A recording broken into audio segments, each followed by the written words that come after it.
Good evening, ladies and gentlemen, and welcome to another edition of the Israel Journey Jewish History class. I'm your host, Rabbi Ari Enkin, coming to you live this evening from Beit Shemesh, Israel. Please let me know that you hear me okay. Let me know that you see the first slide, and we'll get going in just a moment. Again, punch in your name, where you're listening in from, and confirm with me, please, that you see and hear everything just fine, and we will get going. Welcome, Elizabeth. Who else is signing in right now? Welcome, Brenda and John. Everyone hears me okay. Juliet. Okay. Welcome. Okay. It seems that everyone can hear me and see me, my slides, just okay. Fine. So we are going to get going. I see some people logging in now as I speak. Maybe I'll just stall for a quick second as these slow pokes make it in. Okay. Welcome. Welcome, everybody. Francisco Javier, welcome. Okay, we're getting going. Now, last week we had a class. We had a great class, but it was a very, very small class. We actually didn't know why it was so small. It was a very unexpected attendance. We later found out many of you were unable to log in. There was some kind of technical glitch, which has been since fixed. So what we've decided to do today is essentially repeat last week's class, which is what we're about to do. But if I see the names coming in right now, I do believe that most of you, or maybe all of you, were the ones who did not get in last week, and the familiar names who were with me last week are not here right now. So I guess everyone is going to benefit from this. And if you're here again this week again, well, this will be a review, a refresher. Maybe you'll have some more questions to ask, and we'll deal with those as well. Give everyone a broader learning opportunity.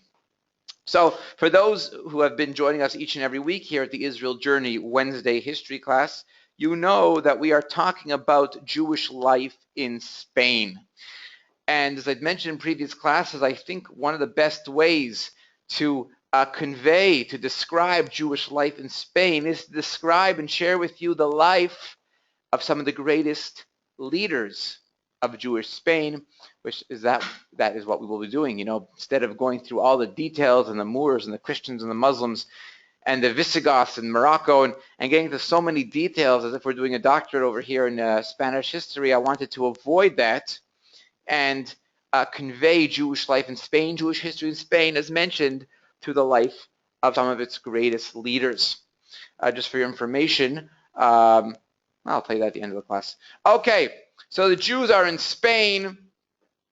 The Jews have made their way to Spain, and we're going back now 1,000 years. We're going to talk about one of the greatest Jewish scholars and statesmen to emerge from Spanish Jewry, and his name was Histai or Hastai. I prefer the Histai pronunciation, but you'll see it written both ways. Histai ibn Shaprut.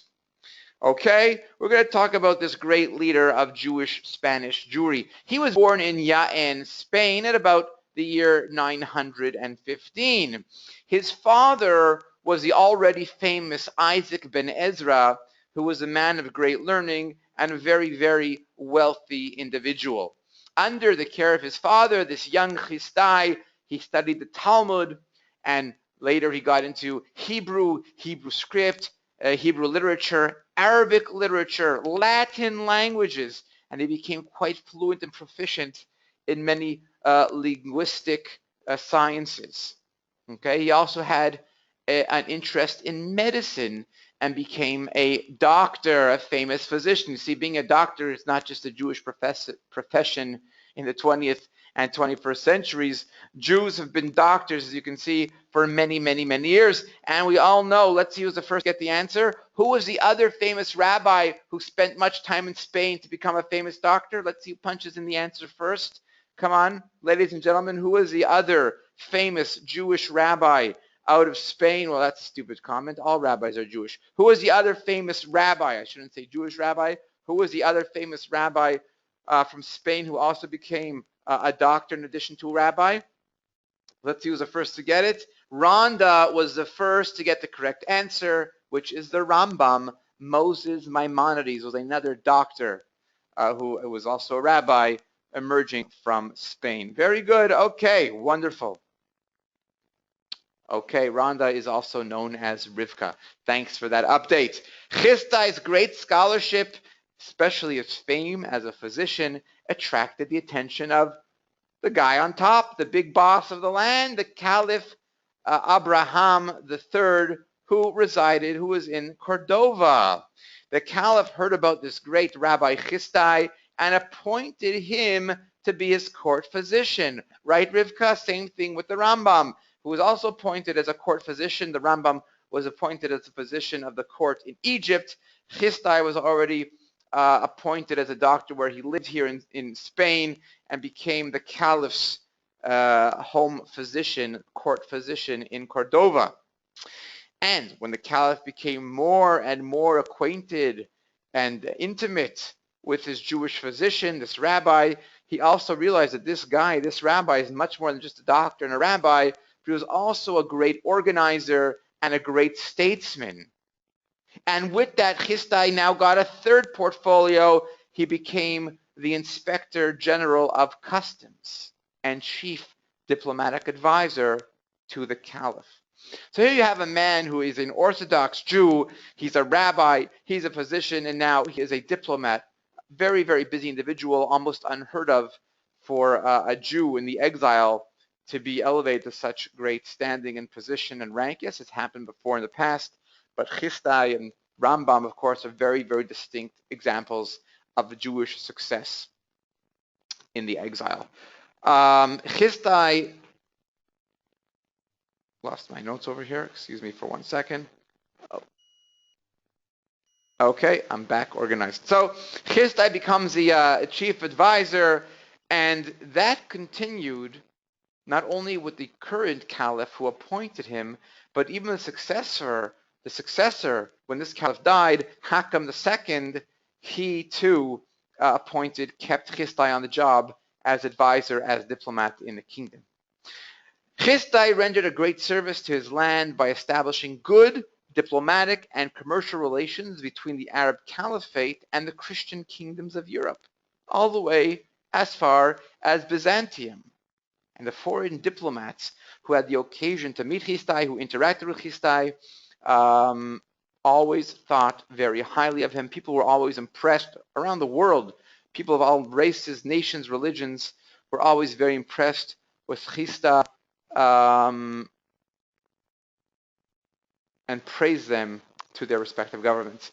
Emperor Romanos II of Byzantium sent Chistai a medical text written in Greek, which Chistai had translated into Arabic. Very, very famous event in his life, in the life of Chistai ben Shaprut. Now, this is the general, biography of Chistai. We're going to go into a bit more depth right now. We're going to look at the Spanish map. You can see on your screen, we spoke about Chistai living, working in Cordova. You can see Cordova is in Andalusia. Andalusia is southern Spain. And in fact, I'll give you a sneak preview to next week's Wednesday class. We will be having a tour, a virtual tour to some extent of Andalusia, where I have visited several times. So I'll give you some of my reports from my touring over there. So you see Cordoba, Seville, Granada. These were all areas and cities that had significant Jewish presence. We'll see a lot more about that next week. Malaga, you see on the waterfront, on the southernmost bottom of Spain. You see Malaga, where I've spent, again, much time over there. Malaga was also the home of great rabbis. Marbella, you have there. Gibraltar, well, that's UK already, or at least Spain thinks it's Spain, but, you know, UK thinks it's UK. We won't go there now. But that southern Andalusia area of Spain was rich with Jewish life, Jewish scholars, Jewish leaders, just like Chistai that we are dealing with today. That came to an end, of course, in 1492 when Catholic Spain kicked out the Jews. And we'll have a class on the Inquisition sometime in the future. Now, owing to Chistai's great wealth, his wisdom, his high rank, he was able to do a lot of good for the Jewish community. Okay, he was the chief rabbi of Spain and did everything he could to improve their economic and cultural position. He was a great Talmudist, a great scholar, rabbi scholar, and as such, he built schools and academies. He built yeshivot to spread the knowledge of Torah. Torah knowledge should increase in Spain, and he brought world-renowned Talmudic scholars to come and settle in Spain, and with that, he increased the level of Torah scholarship and Torah knowledge in Spain. We learned in previous classes that Babylonia used to be the central address for all Jewish questions. If any Jewish community around the world had severe, serious halachic problems, they had questions on Jewish law or questions on Jewish texts, they would have to send letters to Babylonia for answers. And they didn't have the email back then, SMS and all that stuff, no WhatsApp group for Babylonian scholars. You had to send the email the old-fashioned way, snail mail. And you know, sending mail to Babylonia from all the parts of the world could take a tremendous amount of time back then. Now, Spain was address number 2 and much closer for the Jews of North Africa.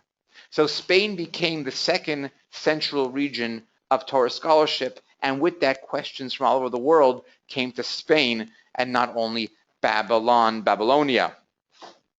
Chistai, interestingly enough, funded a lot of these rabbis and schools from his own pocket. That's how determined and devoted he was to generating Torah knowledge in Spain. Okay. Okay, that's about it for the Torah centers. So North Africa is becoming a Torah center. Spain is now becoming a Torah center. So Babylon is not exactly the only address anymore, thanks to Chistai. Chistai surrounded himself with many famous Hebrew scholars and poets. I don't know if these names mean anything to you. I'm sure some of our listeners are familiar with Menachem ben Saruk, Dunash. These were poets and grammarians. Literature, these were great names. Ibn Gvirol, Rabbi Yehuda Levi, Ibn Ezra, Maimonides, Nachmanides. These were all people who were able to flourish due to the efforts, the pioneering efforts of Chistai, or Chistai, I should say, Chistai, in Spain. Okay, take one more look at that map in Spain before we go to the next slide. You'll see Algeria, which also became a great area of Torah scholarship, of Jewish life. Morocco has even today Jewish life. It's one of the only Muslim countries where Jews can be Jewish. Hopefully that will continue. You'll see Barcelona on the northeast coast, with Madrid more inland, almost the center. That's where Jewish communities are generally found today, Barcelona and Madrid. Although Malaga and Andalusia do have Jewish communities, they're very small, essentially insignificant. Torremolinos in Malaga has an active synagogue. Torremolinos is a city in Malaga proper. Marbella, I don't think there's an active synagogue there anymore, other than on high holidays, perhaps. Even Seville, Cordoba, Jewish life is essentially gone from southern Spain, where it once flourished. And we'll learn more about that in our tour of Andalusia in next week's class. Let's go on to our next slide. We're going to talk about a very interesting, controversial, unknown, almost mystified chapter in Jewish history, and that is the Khazars. We're going to talk a bit about the Khazars and the Khazar kingdom. The Khazars, in a nutshell, before we get going, are a group of people who it's claimed converted to Judaism. Yes, the entire nation, the entire country is said to have converted to Judaism, but this fact is subject to tremendous dispute among scholars, and I'll let you know right now, I subscribe to the view that it's not true. It's essentially a myth. No, not all Khazars convert to Judaism. Yes, the royal family converted to Judaism, but I do not accept the school of thought that says the entire Khazar kingdom converted to Judaism. As we'll see, there is no evidence of this, at least no convincing evidence of this, archaeological or otherwise. So when you read about the entire Khazar kingdom becoming Jewish, you could remember that I subscribe to the view that take it with a grain of salt. But Chistai was very, very interested in the Khazars, who no longer exist today, by the way. There's a very, very historical document that was left by Chistai in the form of his correspondence. These documents are available to see. the correspondence between Chistai and the king of the Khazars, the Jewish king of the Khazars.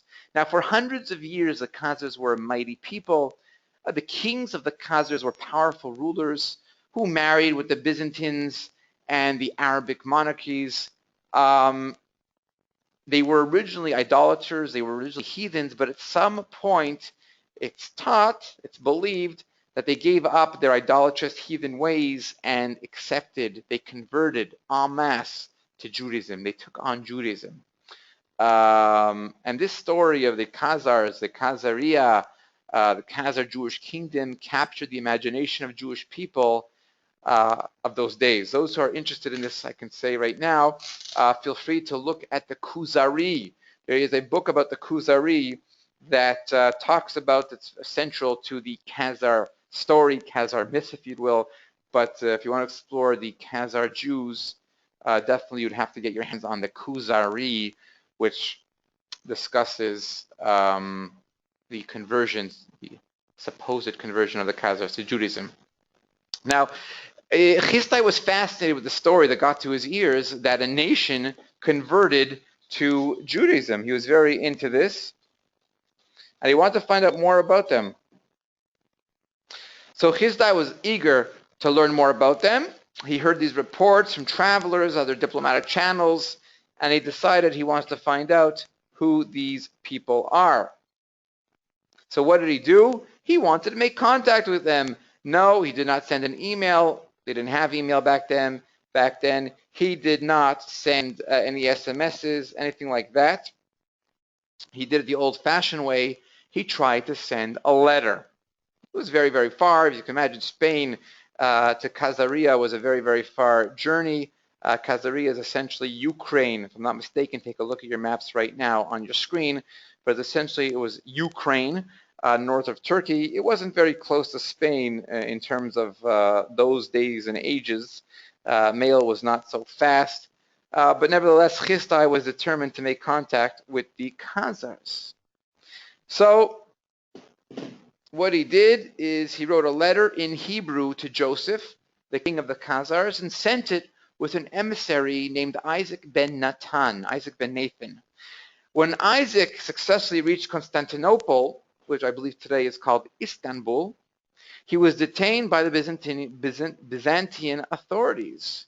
And they weren't so happy, the Byzantines, with this kind of relationship that was flourishing, that was being bloomed and groomed between the Spain and the Khazars.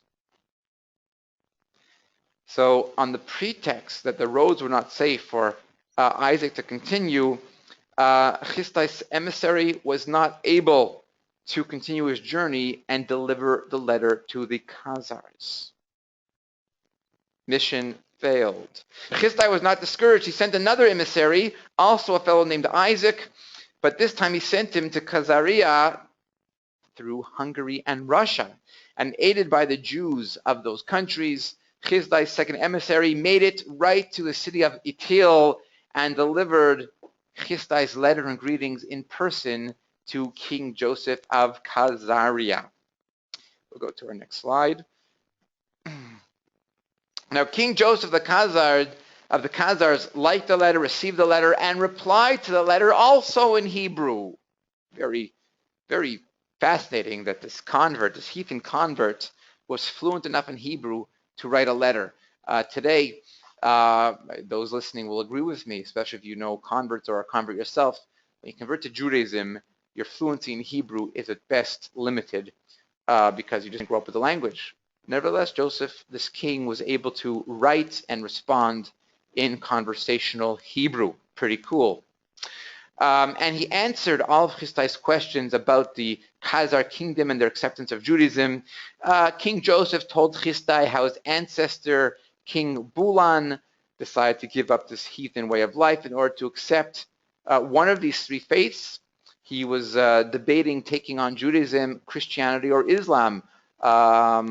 Sorry, my Christian friends and Islam friends, my Muslim friends. Judaism won, sorry. That's what happens. Okay, don't mean to poke. King Bulan then arranged, what did he do? What got him to choose either Judaism, Christianity, or Islam? Well, he set up a debate.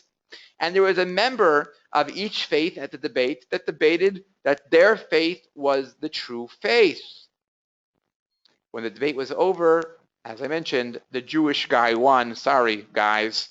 But sorry to my non-Jewish friends. The Jewish guy won and convinced Bulan that Judaism was their true religion, was the pure true religion. And Bulan, together with his entire family and 4,000 Khazar nobles, formally accepted Judaism. That part of the story I do believe, I do accept. Yes, there was a major conversion.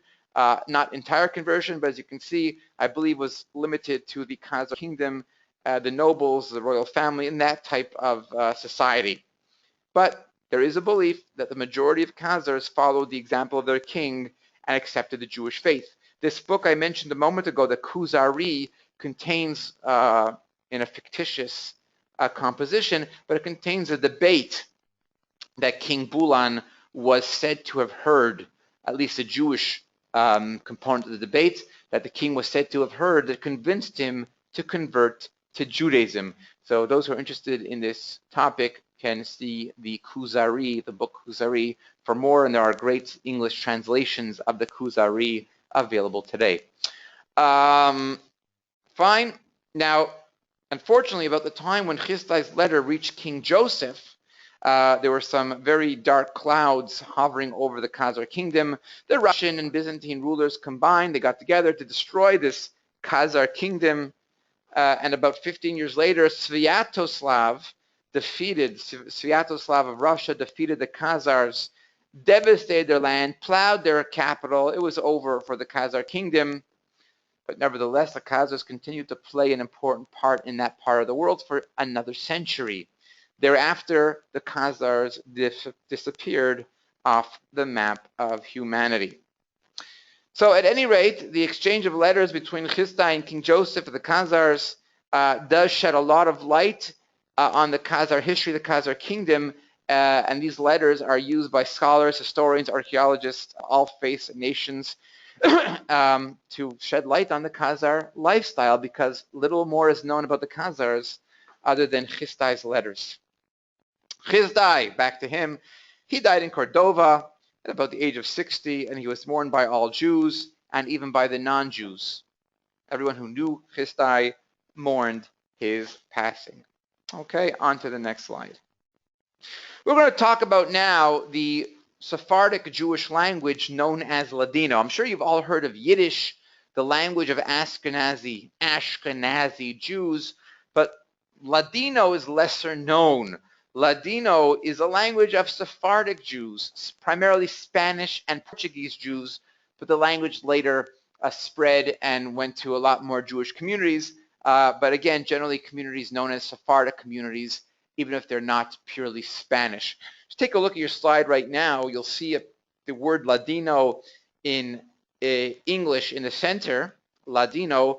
On top of the word Ladino there, in English, is the word Ladino written in Hebrew with Rashi letters. Put that in the back of your head for a moment. We're going to come back to that very soon. But the Hebrew that you see on top of the English Ladino is Hebrew in Rashi letters. Under the English Ladino are the words in Hebrew, Ladino, Safa, Vetarbut. 3 words over there you have in Hebrew with the standard Hebrew letters of today. With the standard Hebrew letters of today. Take a look for a moment for that first Hebrew word on the far right under the English with the Hebrew word on top of the English. You'll see that the letters are similar, but they are different. Okay, again, the upper Hebrew letters are the Rashi script. The lower Hebrew letters are the common Hebrew script in Israel today. And again, the word in Hebrew on top of the English corresponds to the word in Hebrew on the far right. Ladino. So what is Ladino? Where is it from? Why is it important? Why is it largely ignored? And we'll talk about if Ladino has a future of any sort. Okay, we have some latecomers here. Welcome, Mary. Some latecomers checking in right now. Okay, welcome, everybody. It's okay you came late. Better late than never. And you're actually just in time for this new section we're starting now on Ladino, the language of the Sephardic Jews.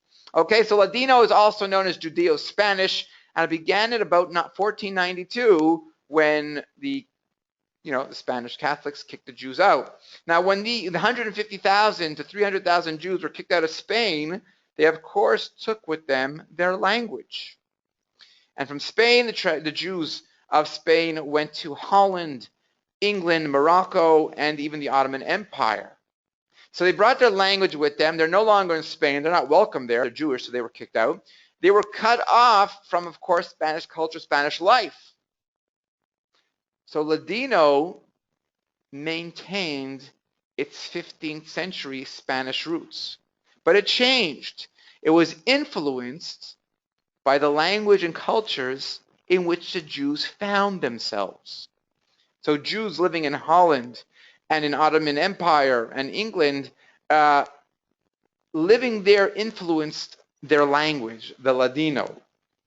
So in this way, Ladino is similar to Yiddish, because Yiddish also developed over many hundreds of years in many different countries and was influenced by where the Jews lived. So that's why in Yiddish you have words in German. In fact, Yiddish sounds a lot like German, and that's where Yiddish basically came from, Germany.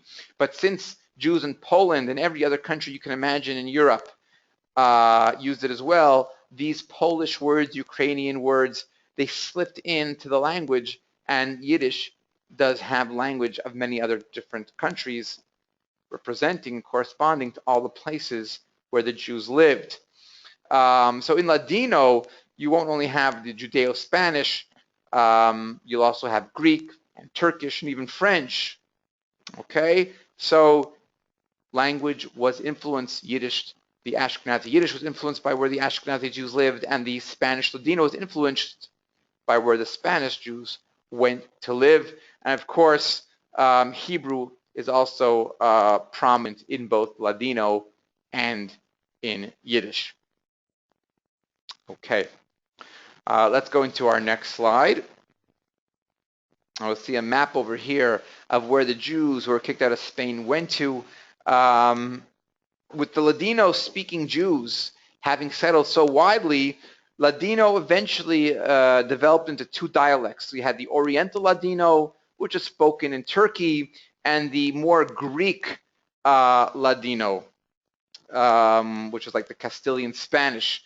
The Western Ladino is closer to the Northern Spanish and Portuguese, and was spoken in Greece, Macedonia, Bosnia, Serbia, and Romania. Yes, Romania was a Ladino center. Bring to your attention, I think I might have more about that later, but Ladino is used today in Turkey. The Jewish newspaper in Turkey, I think it's called the Shalom newspaper, has on the back page every issue a Ladino page.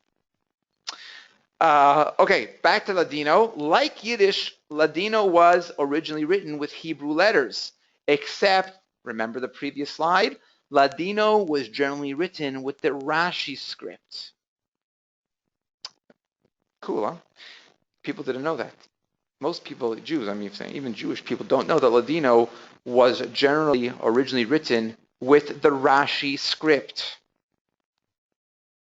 And the Rashi script, by the way, is used in many, many Torah texts, most prominently in the Talmud.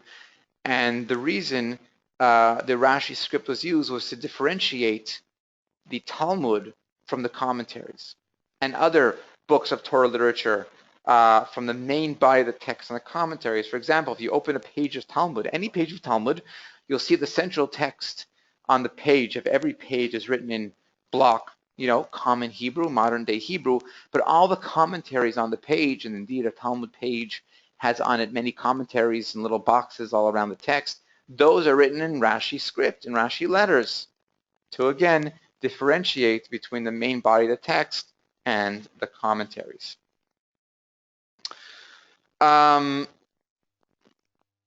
Eventually, the Rashi script was dropped, and in the 20th century, the beginning of the 20th century, Ladino began to be written with the Latin alphabet, like most other European languages. A, B, C, D, E, F, G, those letters were used to write Ladino, and that's the most common today as well. Nevertheless, Yiddish, on that note, Yiddish kept the Hebrew script. No, Yiddish was never written in Rashi script, but the Hebrew script was always the way Yiddish was written, and that's true to this very day. At one time, it was estimated that 80% of diaspora Jews were Ladino speaking. And since the expulsion from Spain, Ladino made its way to North Africa, Egypt, Greece, Turkey, Yugoslavia, Bulgaria, Romania, France, Israel, the United States, and Latin America. Okay, after the Holocaust, 90% of Ladino speakers disappeared. The technical, historical details of that, I'm not sure, but that's what the facts and figures show. For many years, by the way, it was interesting to note that Israel was actually against immigrants, was not favorable to immigrants to Israel using the Yiddish or Ladino from whence they came, because Israel, as you know, wanted to build up Hebrew as a revived ancient language, which Israel has successfully done. Hebrew is the only revived ancient language on earth today, to my knowledge. But nevertheless, there are Ladino in Israel. There's estimated up to 200,000 people do know Ladino or familiar with Ladino, but there are very, very, very few fluent Ladino speakers today. Very few. And those are older and they are dying out, which gets us to the next case, my next slide. As you can see, the picture over there is game over. That is my guess for the future of Ladino. I think it's game over. Let's compare Ladino and Yiddish. Ladino, the language of the Sephardic Jews, Yiddish, the language of the Ashkenazi Jews. It's often said that Ladino is the Yiddish of the Sephardim, but that's not exactly true. There are similarities, though. Some believe that because in Israel there are now more Sephardim than Ashkenazim, Ladino will make a comeback. But I don't think that's true. I don't think that's going to happen. I don't think it's going to happen. Will Ladino become extinct? I think so. I think that Ladino will become extinct because while scholars will still be able to read Ladino, once a language is no longer living, it ceases to contribute to the cultural, social, and intellectual development of a people. This is true with Anglo-Saxon, it's true with Aramaic, and it's true probably with the Gaelic. Few thoughts on this Ladino dying out. Yiddish, I don't think will die out. I think Yiddish will continue, but Ladino will die. Why? Because there is no community being raised in Ladino today. It doesn't exist. Yes, Ladino is passed down from father to son to some extent. It's very small. But again, these aren't, what's passed down is not Ladino spoken language. It's bits and pieces of Ladino. It's cultural Ladino more than spoken Ladino. Whereas Yiddish, you still have Hasidic Jews around the world, including Israel, Jerusalem, New York, who raise their family entirely on Yiddish. And the Hasidic Jews make up many, many, many thousands of people, and hence it's my guess that Yiddish will not die because, again, it's being passed down as a spoken language, as an only language, in fact. Ladino is not being passed down as not only an only language, it's not even being passed down as a spoken language at all, anywhere, anymore. As mentioned, even though you might find Ladino text and even that page in the Turkish newspaper of Ladino, these are for the older crowd, the older generation that might have grown up speaking Ladino in their original countries before the wars, or the Second World War, the First World War. But again, it's not being passed down. This is my wager, for better or for worse, Ladino will disappear in our generation or the next, whereas Yiddish will not disappear. But nevertheless, efforts are being made to keep Ladino alive. There are music in Ladino, cultural events. Actually, Ladino music is quite popular. There is a singer out of Brazil. Her name is Fortuna, and Fortuna is a famous singer of Ladino music. Fortuna dug up ancient sacred, cultural, social tunes, songs of Ladino, and she brought them back to the limelight. She redid them and sings them and performs them today.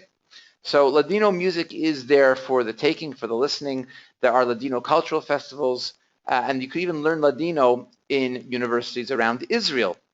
Bar Ilan University and Ben Gurion University in the Negev in Beersheba in particular. Okay, but again, when you come, you're 20-something years old and you take a course in Ladino at a university, it's not going to become your spoken language. Most American rabbinical schools, even the Sephardic ones, have completely ignored Ladino. A few European universities have some Ladino activities, but in the United States, there's only one place where Ladino is even known, and that's Tufts University, where there's a professor, Gloria Asher, who is one of the world's leading Ladino specialists giving Ladino classes. Yeshiva University also has some kind of Ladino class over there as well. But even though some Spanish and Portuguese synagogues today give classes in Ladino, but Sephardic organizations on the whole do not have any major activity or efforts in revitalizing the language. Interesting, though, the recent establishment of the Ottoman Turkish Sephardic Culture Research Center in Istanbul might change this. There are some efforts over there to keep the language alive. In Israel, there is a national authority for Ladino. We have the Ma'ale Adumim Institute for Ladino outside of Jerusalem that's been established with the purpose of preserving the language. The Israeli radio has a Ladino show called Israel National Radio. It has, maybe it's once a week, I believe, a Ladino show. The Sorbonne in Paris has a department of Judeo-Spanish where there is some interest in it over there as well. But there is also something online, which is interesting. One of the most unique efforts to establish a worldwide community of Ladino speakers is Ladino Comunita, an internet site where there's approximately 700 Ladino speakers worldwide from around the world gathering on the internet to socialize and speak in Ladino. So those who are interested can tap into Ladino Comunita on the internet and see who's there. If you want to try and learn some Ladino, maybe there'll be those who want to help you. And as mentioned, there is a Turkish newspaper that has a Ladino page in each of its editions. Bit of a repeat of what I mentioned a moment ago. Although Yiddish is still regarded as an endangered language, the consensus seems to be at this point that Yiddish will not die out. Unlike Ladino, again, as I mentioned earlier, we have a Yiddish population that's large, that keeps the language going. The Hasidic community, the Hasidic movement uses Yiddish as a daily language, and in many Hasidic communities, it is the only language they speak. The Hasidic yeshivos, the rabbinical academies, speak in Yiddish.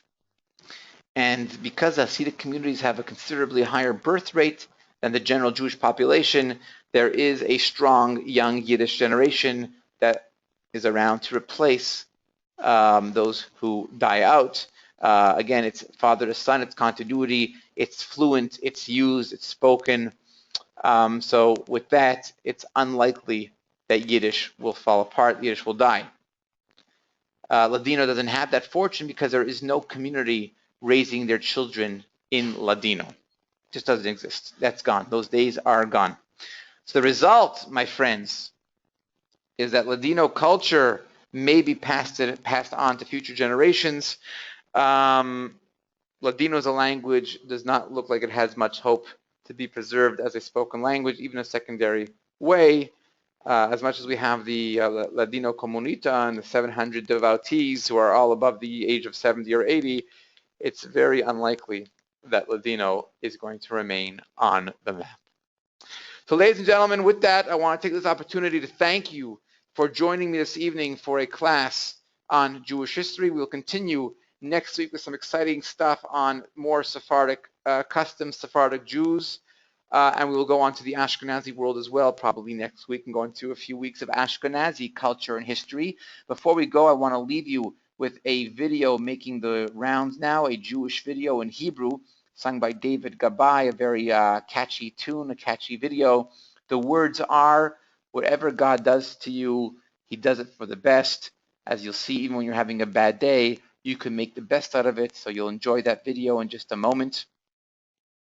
You'll see the video about a man having a bad day, but he doesn't let it get him down. He uses it for the best, and the song is from the Talmud, if I'm not mistaken, that whatever God gives you, thank him for it. It's probably for the best. With this, I'm going to say Shalom ul hitraot. Thank you, everyone, for joining me. Thank you for listening. I hope you enjoyed. I hope you learned something. See you next week. Enjoy the video.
בכל מידה ומידה שהוא מוידד לך שהוא מוידד לו בך בכל מידה ומידה שהוא מוידד לך ומוידד לו בכל מידה ומידה שהוא מוידד לך שהוא מוידד לו בך בכל מידה ומידה שהוא מוידד לך ומוידד לו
Well,